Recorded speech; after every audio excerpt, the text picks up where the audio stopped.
afternoon. Welcome back to Football League World TV. It's time for the midweek preview with plenty of games to talk about tonight in the EFL. I'm your host, George Dagless, and joining me, Ben Wignall and Toby Wilding Ben. How are you this afternoon? Yeah, I'm all right, George. Just as we were talking off air, recovering from my little weekend in Eastern Europe. Thankfully, missed a PNE loss and not a win. Back there at Deepdale tonight. Ready to talk about some very interesting midweek games from all three leagues. We've got a full fixture list to look at. Yeah, plenty to get stuck into this afternoon. Toby, how are you? Keeping up a rather Lancashire-themed episode this afternoon? Yeah, I'm good as well. Thanks. Looking forward to getting back into some football after my frustrating, wasted trip to Ewood Park at the weekend. Should be good to talk about some actual on-pitch action. So, yeah, looking forward to getting stuck in here. Yeah, Blackbird's game at the weekend, of course, falling foul of the weather. We're across Facebook, YouTube and Twitter. We are live for the next 20 or so minutes. Do get in touch. Let us know if you're going to a game this evening. What are the predictions you've got for your side? Let's get going, though, and we start, as always, with the Championship.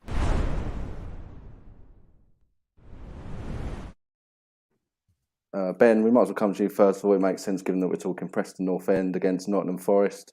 As you mentioned at the top of the show, Preston, a surprise loss. I think it's probably fair to say at home to Reading at the weekend at Deepdale. What are your hopes for your side against the Forest team that had their game postponed, obviously, on Friday night down at Bournemouth?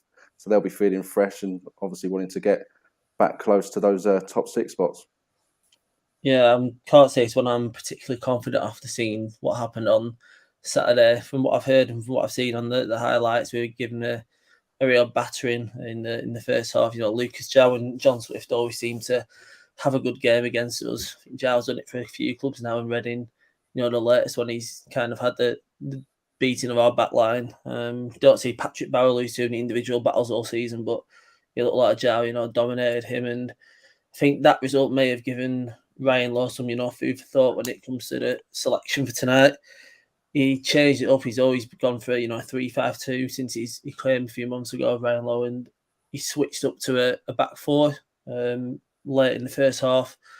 So that might be in his thinking. Does he change that up from the start in this game? But I'm sure we're thinking of Nottingham Forest threats. You know, we had Scott Sinclair in an unfamiliar left wing back role on Saturday, and obviously you've got Jed Spence on the right hand side for Forest. So that could be a kind of almost a mismatch. You know, Sinclair's not known for his defensive capabilities, and Spence is very good going forward. So I think Nottingham Forest have a lot of dangers that PNE needs to be wary of. And we're a team at home recently that have, aside from the Reading game, we've conceded a few goals but ended up getting late goals, you know, salvage points or a point. So I think it could be a tough task, especially like you said, George, with the fresh legs that Forest will have from not playing this weekend. I think it could be a tough ask for North End tonight.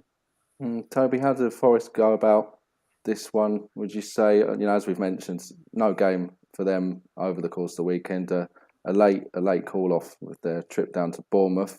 They're going to be feeling fresh. It was reported that they're feeling quite angry as well about the game getting called off on the South Coast at the time it did. Do you think they're going to sort of let those frustrations out on Preston this evening? Yeah, you'd think so, wouldn't you? And I mean, obviously, with how late it was called off as well, there's going to have been a fair few Forest fans who were already well on their way to Bournemouth by the time that the call actually came out that the game wasn't going to go ahead. And you would imagine that there'll be a good number of those who are making the trip over to Deepdale as well tonight. So, you know, there's huge incentive there to really pay them back for those efforts over the past few days, and yeah, that obviously they'll want to take the frustrations out on the pitch as well. And you know, this is a game that brings about a great deal of opportunity for Forest, of course. A win here, and they're potentially into the top six, which you know, the form they've been showing recently, they certainly should be any time now.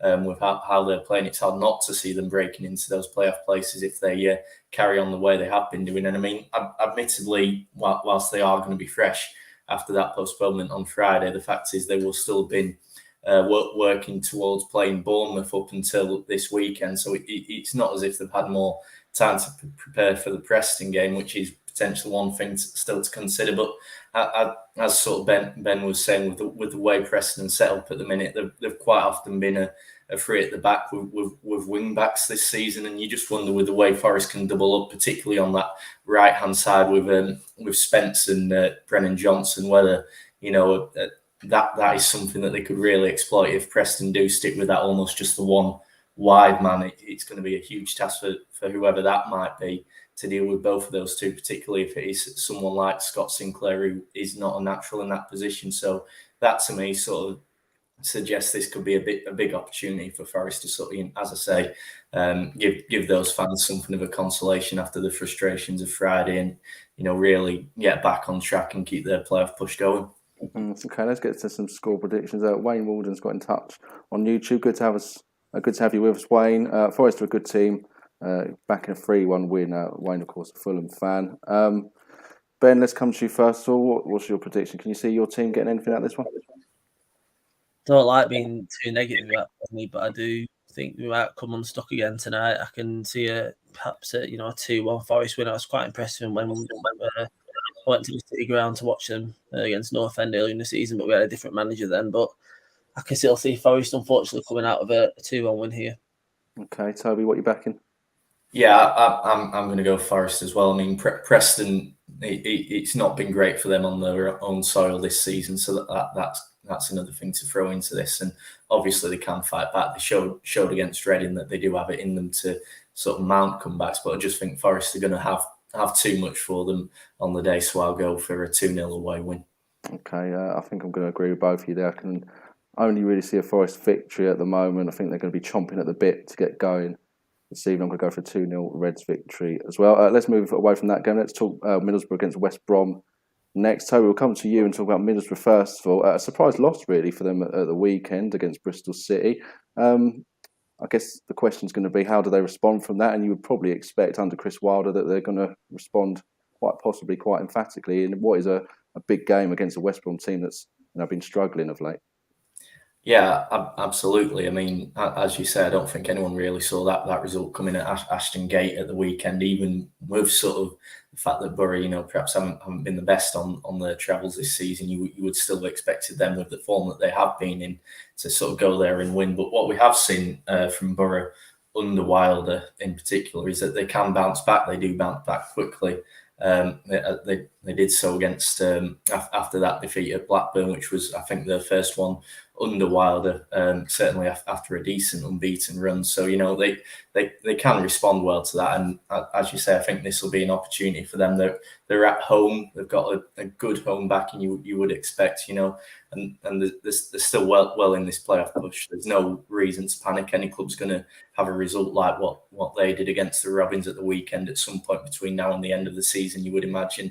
And you look at West Brom, and yes, Boro slipped up on Saturday, but West Brom have just been sliding for a long time now. So the form is still very much with Boro. Steve Bruce's appointment hasn't really sparked the sort of response from the Baggies yet that you would have expected to. They're struggling in front of goal. So yeah, I still think Boro should be going into this one with a decent amount of confidence that they can get back on track quite quickly here, as they have done previously when they've slipped to the rare defeat under Wilder.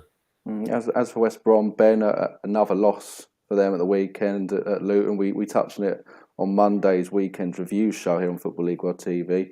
How do the Baggies go about tonight's game at the Riverside? It's obviously a big test despite Boro's loss at the weekend. I guess the way Steve Bruce and his team need to look at it is it's an opportunity to get back to winning ways and make a statement that they're not out of this playoff race. They're only a handful of points outside the top six. Win tonight and potentially, feasibly, they're right back in the picture. Yeah, they are only a handful of points off, but a few of the teams, around them who are kind of in that 10th to 7th range do have a game in hand on them. I think they really need to, pick a win up as soon as possible. It's been 2 losses and a draw since Bruce came in, and they've not scored a goal either. So it's with the firepower they've got, the likes of Grant, Robinson, Carroll. You would have thought that goals wouldn't be an issue. It's the conceding that's seems to be the problem, and Boro, they're going to attack under Chris Wilder, and especially at home with the centre backs overlapping as well. So I think West Brom are going to have to kind of soak up that pressure and potentially hit Boro on the counter attack if they're going to get anything out of this. I do think it will be a a tough ask for them, and they shouldn't really be 11th with the players they've got at their disposal, but they're not exactly playing like a very good team right now. But like you said, it is still a closely contested playoff race, and if they do pick up a win here, obviously they're right back in the running, but a loss and wins for teams around them, and they could find it even tougher going into the next few weeks. Certainly a big test for the Baggies. Wayne's got in touch again, giving his score prediction for this one on YouTube, going for a big Boro win, 4-1 victory for Wilders men. Toby, we'll come to you first for the score prediction here. How do you see it going? Yeah, I can see a sort of similar scoreline with the way Boro are going to need to bounce back, and West Brom, as we say, they just can't seem to get going right now. So I'll say 3-0 home win. Okay, Ben, convincing Boro win for you as well? I'm going to go for a Boro win, but not a convincing smash job. I'm going to go for a 2-1. I think West Brom might get a goal on the counter-attack from a set piece, but I do think Boro will be too strong on the night. So I'm going to go for a 2-1 win for them. Okay, yeah, I'm echoing your thoughts there, Ben. Actually, I can see a 2-1 scoreline in favour of Boro this evening. Let's keep in the Championship with our next game. We're talking Hull against Barnsley. Big game for both sides. Ben, let's talk about Hull first of all. A good point away at QPR. This game they probably would have targeted as a must-win game, though. You look at the matches they had recently, a good draw at Sheffield United, a tight, narrow defeat at home to Fulham as well just before that. They won't have minded picking up points against some good sides, good results, but now this is one they really need to win to really sort of consolidate the good work they've done in the last couple of matches. It is, yeah. And when, Shotter over lads, when he came in to replace Grant McCann at the end of January and they won the first game against Swansea and in a pretty convincing fashion, I thought he'd, kick on after the form he'd been in McCann's last few months, but, it kind of hasn't happened. They lost 3 games on the spin, and to be fair, it was Preston, Derby and Fulham. Derby obviously in good form despite the position, and Fulham they're just Fulham, aren't they? So he's kind of had a tough run of games over lads. It's, blood these new players in that have come in late in January. And I think the last 2 points, to be fair, are good results. Sheffield United and QPR have been in really good form recently. So points on the road to them, no bad result anyway. And coming up against Barnsley, who are bang out of form, even though they have shown a slight bit of promise in the last week and a half. They beat QPR and they were looking at getting a goalless draw against Coventry until that, kind of sucker punch in the 93rd minute. So they're showing signs of improvement, but I think this is going to be a really good chance for Hull to, get a win, try and pull away from that relegation scrap. And I don't think they'll be in trouble by the end of the season. I think they'll pick up enough points to get out of it, but they could really do a convincing win here, just to, ease the pressure on both our lads and the teams below them. Toby, as for Barnsley, as Ben mentions there, they got a good win over QPR and then, a sucker punch, as he put it, the weekend against Coventry City. How do they approach this game? They don't need to be told how big it is. They know that although Hull are quite close to them in the table, it's quite a big points gap, obviously, but still an opportunity to try and bring one of the teams that's slightly above them a little bit closer to the fight. And obviously they need to try and keep pace with those sides that are nearer them in Derby, Peterborough and Reading. Yeah, absolutely. So as you say, for Hull, they'll have targeted this for 3 points. But when you sort of look at the table as well, this is one where, by comparison to sort of other sides, given Hull's position, you would imagine this is one that Barnsley themselves are having to target for 3 points. So that they are going to have to go for it. I mean, you think if they had managed to hang on for a point at Coventry at the weekend, then the picture could be really quite different for them. That would have been 4 points from 2 really tough games, and that they've got a bit of momentum. That the fact that they're not straight back on the canvas in terms of suffering another defeat, which is going to be really tough for them to take. And as you say, Hull, they look to be clear, but nothing's certain until it's mathematically done in football. And other than that, as we're going to come on to in a minute, 2 of the other teams who are down there in Reading and Birmingham going head to head, so they're going to be taking points off each other. So, that as well opens a door for Barnsley to potentially close the door, especially on Reading as a side just above the relegation zone. If they were to be the ones who drop points against the Blues this evening, then that does open up a big opportunity for Barnsley. And as you say, that it was a good win against QPR, and they do have to take confidence from that.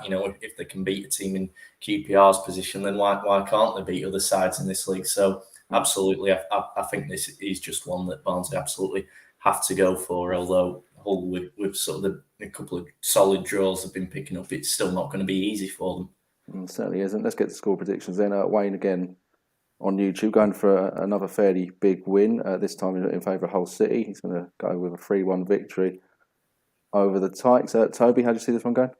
I've got a feeling this might be a tight one. I think a draw is not a bad result for Hull, just in terms of that keeping those sides in the bottom three at arm's length. And I just question whether Barnsley will have enough to break them down. So I'm going to go for a 1-1.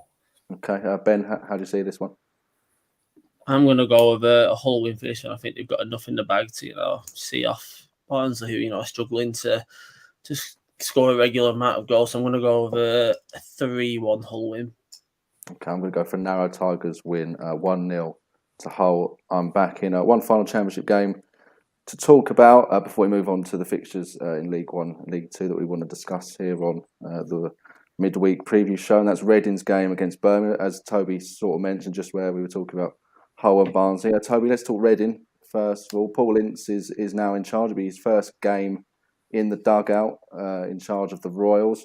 How does he go about this one against Birmingham? What is, as you said, a big game for both sides, really? Yeah, again, I think this is probably one that Reading simply have to target for 3 points. As we were saying, Birmingham, they've not really got going in quite the way they look like they might do during the first half of the season. So again, the opportunities there for Ince and for Reading, they simply have to start picking up points. I mean, obviously that was a huge result for them at Deepdale at the weekend. It didn't keep Paunovic in the job, which might prove to be the right thing anyway. One result can't change a season in that sense, but what it will do is for those players out on the pitch, it does give them a bit more confidence, even if they did threaten another sort of collapse with those 2 second half goals for Preston. But the fact that they saw that out does give Reading a bit of hope. And I think for Ince as well, this is a bit of an opportunity. Obviously, it's been a heck of a long time. I think it's just over 8 years since he was last in management with Blackpool before this interim appointment with the Royals. So it's a huge opportunity for him as well. Obviously, Reading is still searching for a permanent manager, but the fact that he's there now, it's almost to an extent his to lose. If he can pick up some good results here and really show that he can get something out of this side, then this could be sort of a route back into management for him that maybe people weren't expecting him to get. So yeah, I think Reading, this is one that they've just really got to go for. And I think the return to scoring form of the likes of Lucas Shaw, who's obviously been a big miss for the Royals at times this season through injury with his goals at Deepdale, that's a huge boost for them. That gives them another real significant outlet going forward. So I think they're going to have to go for this one, and I think they will make life hard for Birmingham now with this changeover. I think the departure of Paunovic will potentially lift the crowd a bit, given that's something that has been being called for a while, and that might emanate down onto the pitch. So it does feel like this is a bit of an opportunity here for Reading. Big audition, isn't it, really, for Paul Ince in interim charge of Reading. But as for Birmingham, Ben, a good draw at Stoke at the weekend, a win over Luton as well, recorded not too long ago. I guess they're in a similar position to what Hull were, aren't they, really? They're not panicking too much about relegation, but this game's obviously a good opportunity to take a massive step towards safety and put a side that's a lot more in danger than they are, in further trouble with a victory tonight. Yeah, it is, and probably before this weekend, Birmingham were probably thinking, coming off the back of a 3-0 win over Luton and Reading's form going into before the Preston game, that this would be a good chance for 3 points. But, I think very well documented that Birmingham are struggling at the back with injuries. I think Maxim Colin and Christian Pedersen played there in a partnership, which is a very unusual one. I think Pedersen in a back four, he's more likely to play as a left back, and obviously Collins a natural right back. So Reading, obviously Lucas Jow could have another not easy game, but it could be smelling blood, that kind of partnership. And I think with obviously Jordan Graham and Jeremy Bella at full back instead of wing back, it's got the makings of a very attacking Birmingham team once again. I think there could be a few goals here because of the way that both teams will probably line up. Birmingham as well, they've been very much more of a dangerous attacking unit since they've brought in the likes of Lyle Taylor. Onel Hernandez has been playing really well since he joined on loan from Norwich. So I think it's inevitable that they might concede one or two here because of the defensive injuries, but I'm definitely impressed with Birmingham recently on the attacking front, and with Reading having a known leaky defence, I think there could be quite a few goals here. Okay, no, I tend to agree with that, Ben. I think two sides coming into it that both fancy the chances here. Obviously, Reading getting a good win over Preston at the weekend, and Birmingham a couple of decent results, who you mentioned. Wayne again's got in touch. Birmingham, a 2-1 win. He's back in for the Blues. How do you see it going, Ben? Just think with the way that Birmingham's injuries have gone at the back, I just think that Reading might sneak this with the new manager bounce as well. I'm going to go with a high-scoring 3-2 win once again for Reading, much like they had on Saturday. Okay, try not to let it play too much in your mind what happened at the weekend. I'm going to go for a 2-2 draw between these two. Toby, what's your call for this one? Yeah, I was going to go for a 2-2 draw as well. Both sides can score at the minute, but both sides are conceding as well. So I can almost just sort of see that cancelling each other out. So, yeah, points apiece. Okay, certainly an interesting game between those two sides, Reading and Birmingham this evening. Right, let's talk League One next on the midweek preview show. A big game down in the bottom, Gillingham against Wimbledon, two sides that lost at the weekend. Ben, let's come to you first of all and talk the Gills. I think it's probably fair to say, had perhaps Steve Evans been in charge and, given the form they were in towards the end of his tenure, they'd probably not be particularly relishing this game against Wimbledon. But now, the way it's gone under Neil Harris, yes, there's been a few losses, but there's also been a fairly decent pick-up in form and a bit more confidence. There's every chance that they're going to win this game tonight and really blow open the survival race in League One.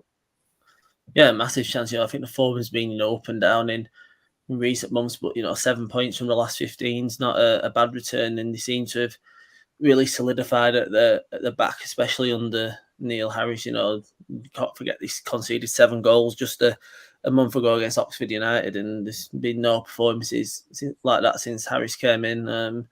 Obviously, they're still in a precarious position in the relegation zone, but I think they're facing a Wimbledon team at the perfect time, considering they've not won in 13 league games. I think they probably need Vidane Oliver to start finding the back of the net a bit more, on a consistent basis. He scored, I think, 17 last season. He's got just 1 in his last 9 appearances in League One, so Harris could do with a bit more output from him. But I think the general team have been playing a lot better than towards the end of Evans' tenure, and I think, obviously losing Kyle Dempsey as well in January would have been a big miss, but Ben Thompson's coming in and performed reasonably well. So I think there's a lot of positives to take from Gillingham's recent performances, and like I said, they're playing a Wimbledon team who are badly out of form and probably took a bit of a confidence knocking against Bolton at the weekend, so it might be the perfect time to face them.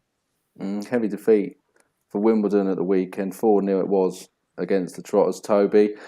As Ben mentions, their confidence is going to be pretty low, but I guess what their fans have to hope for is that there'll be a response from the players. A lot of the players said after the game that they need to respond and need to do better, to be put simply, than they did at the weekend against Bolton. It's all about now them standing up and being counted in what's arguably their biggest game of the season so far. Yeah, absolutely. And I think what we've sort of got to remember, both players and fans at AFC Wimbledon, is that obviously it's a dismal run at the minute. There's no getting away from that.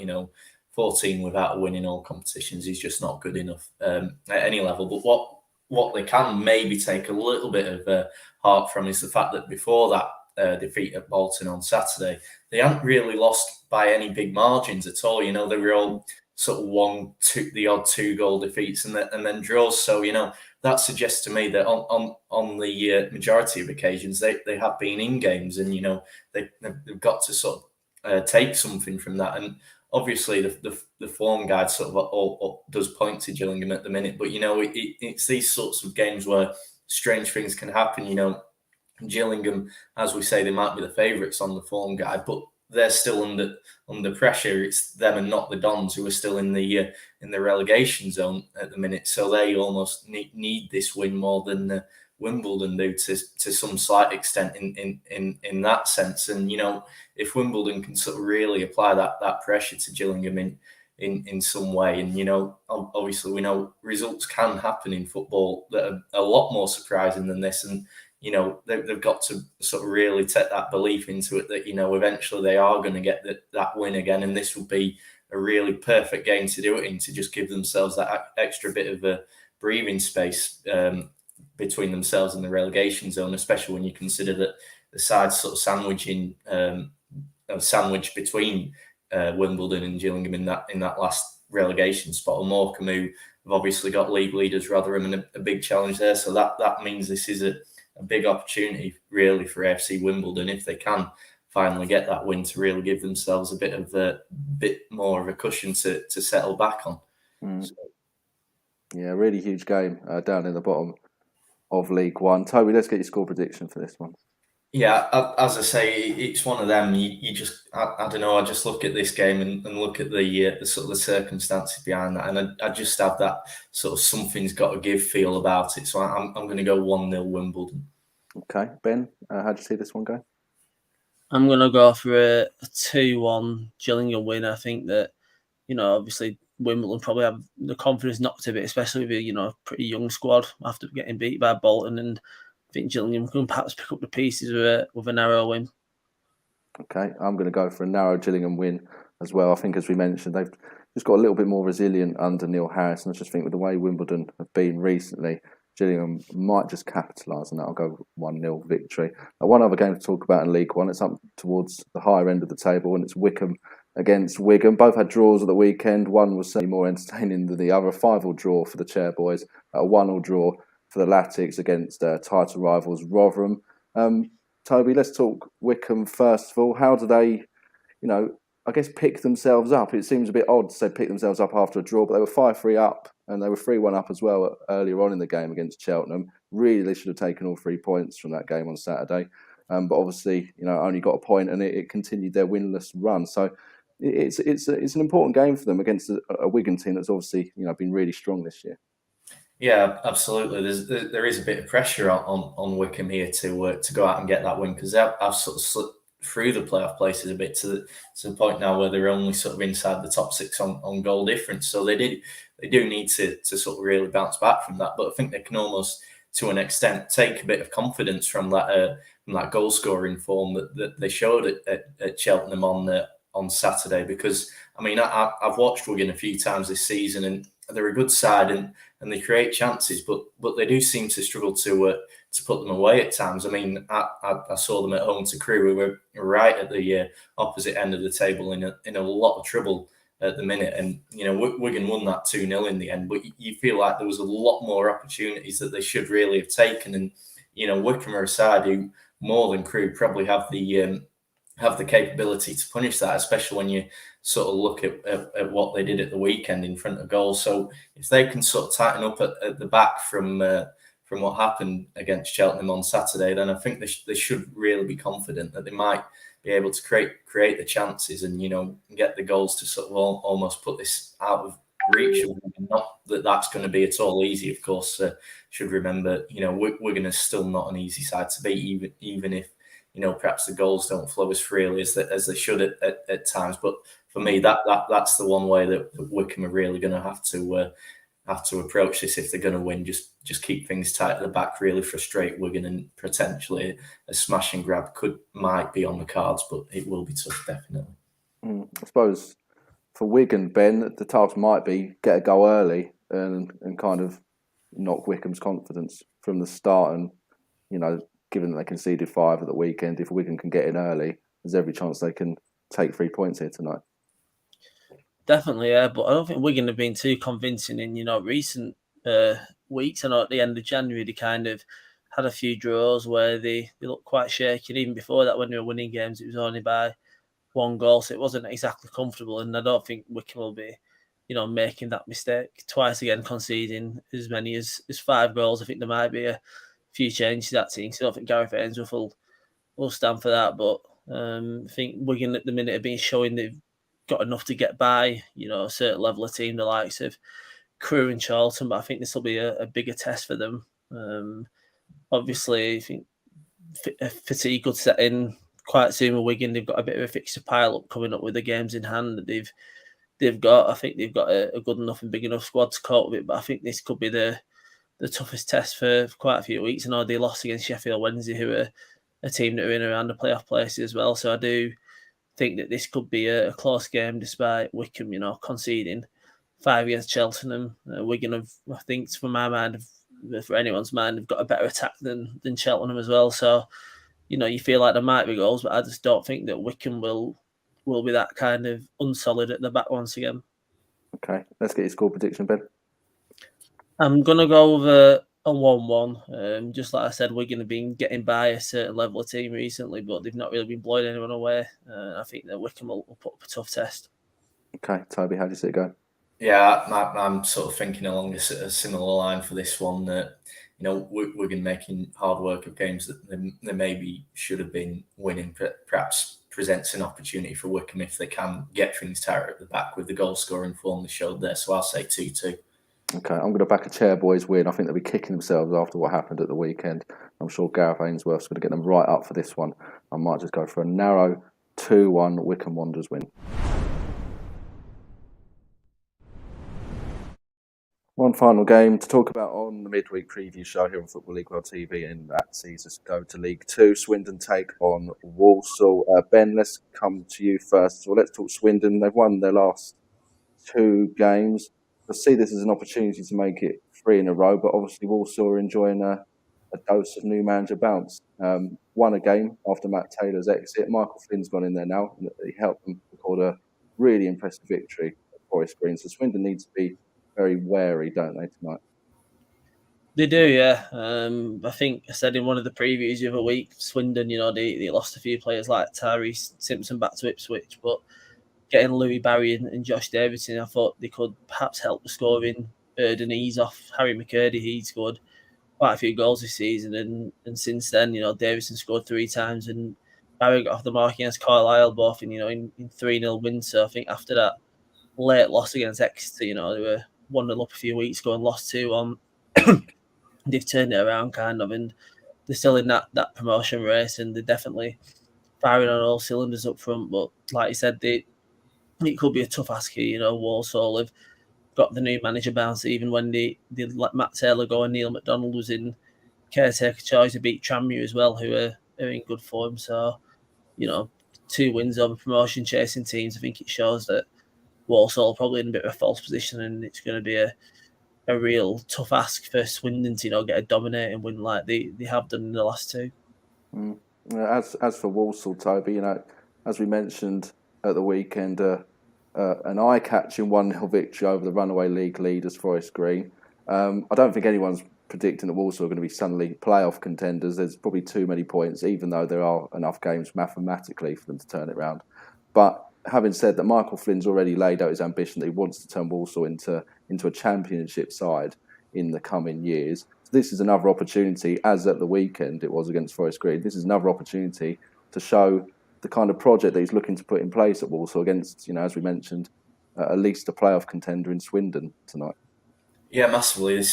It does feel like that sort of opportunity for Walsall here, and I think you've got to remember, obviously the win over Forest Green at the weekend was excellent, and you sort of think before that as well. The week before it was Tranmere, who were another side who were right up there in that promotion battle, who they got that 1-0 win against. So they're going to be coming here absolutely brimming with confidence, especially when they'll be well aware of the fact that Swindon have struggled at home this season. So this is a huge chance for Walsall. I mean, those 2 wins have sort of given them that bit of breathing space. I was quite surprised to see quite how far down the table they had fallen before those couple of results. But, they've lifted themselves up to 16th, 7 points now, clear of the relegation zone. So there's a bit more freedom in the way they can approach these games. And I mean, you'd think as well, that sort of appointment, Michael Flynn's an outstanding sort of manager for them to bring in, given the position they were in. So that as well, that should really lift the side, lift the mood, the confidence. So yeah, it's hard not to feel as though Walsall will be going into this game almost a bit with the shackles off and with a real chance to show what they can do and prove a point, and for Flynn to really sort of, almost lay down a marker looking ahead to next season now, because as you say, it looks like the playoffs this time around is just going to be too much of an ask from the position they're in at the minute. But if they can pick up 3 straight wins against teams in the promotion mix, then that would really send out a message when you start to look ahead to the 22-23 campaign. Sadlers certainly seem a dangerous animal, don't they, for the rest of the league too? Kind of got nothing really to lose. They don't look like they're going down, don't look like they're going up. They can, enjoy working under Michael Flynn and potentially claim a few scalps on the way. Having said all that, Toby, do you think they will tonight? Yeah, I do think they might just nick this one here. I mean, Connor Wilkinson's starting to come into form as well. We've got George Miller up front who can do a lot of damage, but obviously Swindon have got talents as well who can score. So it's going to be a tough one to call. But I'll go with Walsall just 2-1 away. Okay, Ben, what are you backing here? I think I'm going to go with a draw. Both teams are off the back of really good wins against, Swindon faced a team in trouble in Carlisle, and obviously will also beat a very good team in the league leads in Forest Green. But I can't really separate these two the way they're playing, so I'm going to go with a 2-2 draw. Okay, yeah, I can see a draw myself here as well. I'm going to go 1-1 between Swindon and Walsall this evening. That's it on Football League World TV for today. Coming up tomorrow, we've got the debate at 11:30, a look at the League One relegation battle, who's getting relegated. Tonight's games obviously could potentially have some impact on that. Toby, you'll be hosting that one. Marcus is joining you. And then at 4 o'clock, we've got the Wednesday night preview, so similar to today's show. Sam Rourke hosting that one. Ben Wignall, you'll be joining him. And Billy Money's joining him as well. But Ben, Toby, great to get your thoughts this afternoon on the EFL games that are coming up tonight. People that wherever you've been watching, do remember to subscribe to us on YouTube, Football League World TV. That'd be greatly appreciated. And if you can like this video as well, that would really help us out. But from myself, Ben and Toby, it's bye for now.